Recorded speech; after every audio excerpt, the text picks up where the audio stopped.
ওম নমঃ ভগবতে বাসুদেবায়। শ্রীমদ্ ভগবদ গীতা প্রথম অধ্যায় বিষাদ যোগ। শ্লোক 24।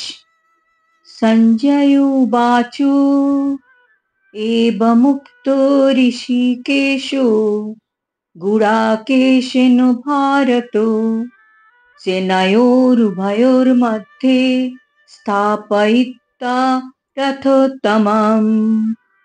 অনুবাদ: সঞ্জয় বললেন, হে ভারত, অর্জুন কর্তৃক এভাবে আদিষ্ট হয়ে শ্রীকৃষ্ণ সেই অতি উত্তম রথটি চালিয়ে উভয় পক্ষের সৈন্যদের মাঝখানে স্থাপন করলেন। তাৎপর্য: এই শ্লোকে আমরা দেখতে পাচ্ছি অর্জুনকে গুড়াকেশ বলা হয়েছে।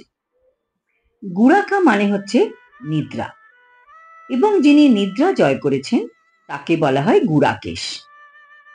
নিদ্রা বলতে অজ্ঞানতাকে বোঝানো হচ্ছে। তাই শ্রীকৃষ্ণের বন্ধুত্ব লাভ করার জন্য অর্জুন নিদ্রা ও অজ্ঞানতা উভয়কেই জয় করেছিলেন। অর্জুন শ্রীকৃষ্ণকে এক মুহূর্তের জন্যও ভুলে থাকতেন না, কারণ তিনি ছিলেন শ্রীকৃষ্ণের পরম ভক্ত। ভক্তের স্বভাব এরকমই হওয়া উচিত। সব সময় সব কাজের মধ্যেও সে ভগবানের নাম, রূপ, গুণ ও লীলার কথা মনে মনে ভাবতে থাকবে। এইভাবে কৃষ্ণ ভক্ত সব সময় কৃষ্ণ চিন্তায় মগ্ন থেকে নিদ্রা ও অজ্ঞানতাকে জয় করতে পারবে।